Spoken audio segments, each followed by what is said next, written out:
Suite à la finale de Moundir et les apprentis aventuriers et fin de diffusion de l'émission, Cynthia décide de sortir du silence et faire de grosses révélations.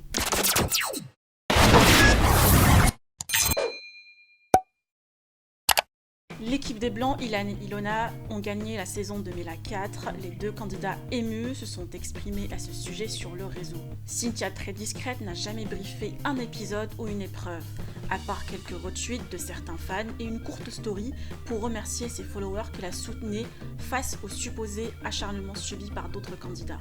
Aujourd'hui, Cynthia décide de tout révéler et dans une longue vidéo sur Instagram, elle a pointé l'harcèlement subi, le jeu d'acting de certains candidats, le comportement malsain d'Otoni et d'Ilan et le rôle de la production dans tout ça.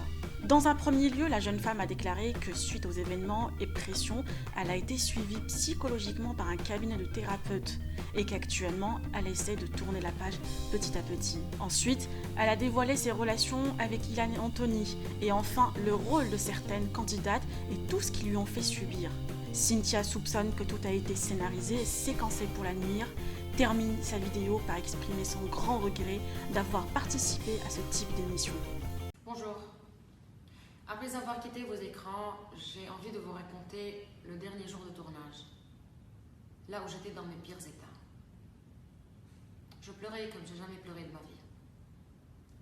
J'étais en frisson comme j'ai jamais été. Et c'était mon cas pour un mois après.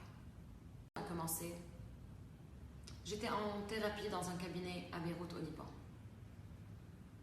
Je n'étais pas prête du tout à regarder les épisodes. Revivre ce cauchemar n'allait que empirer mon état. C'est pour cela que j'ai décidé de ne partager rien et quoi que ce soit lié à l'émission. Voilà. En bref, la version courte. L'acharnement, la méchanceté et l'harcèlement que vous avez finalement constaté vous-même au fil des épisodes n'est que 40% de ce qui s'est passé en vrai durant le tournage. Par exemple, petit zoom sur la toute première séquence qui a été préparée, j'entends écrite, par les candidats et qu'ils ont parfaitement joué, m'a prouvé immédiatement que j'étais dans un environnement très, très malsain. Mensonge, script, manipulation, préparé exprès pour détruire, faire du mal là où ils savent très bien que ça fait du mal. Et bien sûr, je veux parler d'un gamin à qui j'ai fait confiance malgré sa mauvaise réputation et qui m'a humiliée devant tout le monde alors que j'étais en couple avec lui. Avant le tournage, il m'avait, je veux préciser, obligé de cacher mon couple, surtout à la production. Pour qu'il puisse apparemment me poignarder dans le dos et fasse cette super séquence scriptée. Au fait, j'ai ensuite appris que la production était au courant. C'est bizarre, non? Elle est où la réalité dans la télé-réalité? Bref, à cet instant, je savais que je devais partir, le premier jour. Mais ils m'ont empêché de sonner la fameuse cloche. Bien sûr, cette séquence a fait la belle part au jeu. Mon binôme, ce passage est tout aussi très important. Qui avait un rôle important dans la première séquence scriptée, affirme que pour me détruire mentalement, il ne m'a bien entendu pas empêché du tout de quitter. Rien que pour retomber dans les manipulations et pour s'amuser à me mettre un peu plus bas, petit à petit, tout au long de l'aventure. Les autres étaient définitivement malveillants et compétiteurs dans les pires formes qui existent. Mais lui, il était stupide. Au lieu de me soutenir pour qu'on puisse partir loin, car on avait toutes les capacités du monde, il a décidé de donner son âme et de faire de la manipulation jusqu'au bout. Pourquoi? Je ne sais pas. Il prétendait qu'il avait des rancunes. Lesquelles? Je vais vous expliquer. Car il m'a totalement utilisée dans l'émission passée, en prétendant qu'il était amoureux de moi devant tout le public français et de disparaître une fois le tournage est fini. Je me suis sentie utilisée. Je Je l'ai insulté, c'est vrai, en lui disant qu'il est un showbiz bitch, ce que je pense de lui toujours aujourd'hui. Il m'a insulté énormément en retour. Fini l'histoire. On s'est revus après tout ça, on s'est même réconciliés. Il m'a appelé de chez Samzira, et d'ailleurs vous pouvez voir l'épisode sur YouTube. Et il est venu la veille, le même jour après qu'il m'avait appelé de chez Samzira, le soir avec ses amis, chez moi où il y avait mes amis, et on a fait la fête. Et la dernière conversation téléphonique qu'on avait eue avant qu'ils ne nous prennent nos téléphones en Thaïlande est complètement paisible, amicale. Elle est finie par des bonnes chances à nous réciproques. Ce qui prouve encore une fois que la séquence a été parfaitement écrite et séquencée. Elle est où la réalité dans la télé-réalité?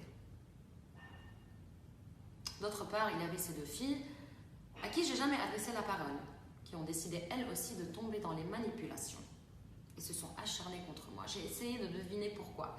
La première est peut-être une gamine de 20 ans qui a des problèmes d'insécurité, une simple jalouse, et j'ai déjà vécu ça à l'école, donc déjà vu. Et l'autre, j'ai vraiment de la peine pour l'autre. On a passé quelques jours avant le tournage à l'hôtel en Thaïlande, tête à tête, ensemble, on est devenus amis, je lui ai prouvé de toutes les manières que j'étais quelqu'un de sincère et qui a des bonnes intentions. Malheureusement, elle a fait son choix. Mais quelle force, lui! Mon Dieu, ce garçon est dangereux. Il a pu manipuler tout le monde, inclus moi, avant le tournage. Il m'a utilisé. Mes contacts, mon argent. Les quelques fois où on s'est vu à Paris, il a dormi, mangé sur mes frais. Il a même fait un show et a gagné une émission sur les frais de mon bien-être. Je pense que ce sont les purs symptômes d'un pervers narcissique. J'ai de la pitié pour lui. Et pour chaque personne qui va, dans le futur, tomber dans son jeu, car c'est un jeu très dangereux. J'ai honte de chaque parti qui lui a donné la lumière et le pouvoir dangereux d'influencer les jeunes. Chaque parti qui a participé est irresponsable, totalement irresponsable. Et chaque parti qui a assisté de loin, en souriant, à tout cet acharnement contre une personne, doit aujourd'hui se sentir honteuse, coupable et reconnaissante, parce que je n'ai pas décidé de prendre tout ça vers d'autres horizons. Finalement, je tiens à remercier Moundir, qui était la seule personne empathique et avec un cœur, et quelques journalistes qui avaient de peine, qui vivaient la peine avec moi, mais qui n'avaient aucun droit de dire ni rien faire. Je me blâme aussi d'avoir accepté de rester tellement longtemps dans cet environnement. Mais je manquais de force mentale, avec les conditions dures de l'émission. Je me blâme d'avoir donné confiance aussi et d'avoir cru dans mon passé en des personnes qui viennent de notre calibre éducatif, mental, culturel, qui n'ont aucune valeur qui ressemble à la mienne. Je me blâme aussi en tant qu'artiste, vraiment, de m'avoir mis dans des environnements pareils et en m'exposant dans des telles situations dégradantes. Je suis désolée envers mon public. Aujourd'hui, je tourne petit à petit la page vers la guérison et la santé morale et mentale. Cynthia compte défendre la cause de l'harcèlement après tout ce qu'elle a subi.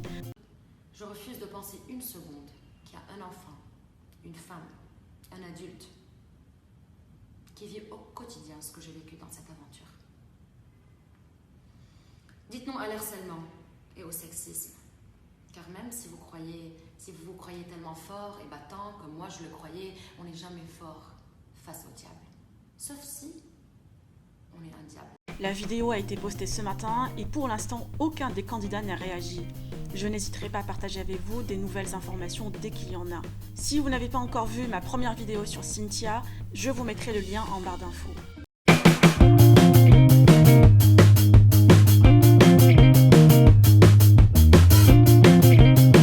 Que pensez-vous de ces révélations? Êtes-vous convaincu par ces propos?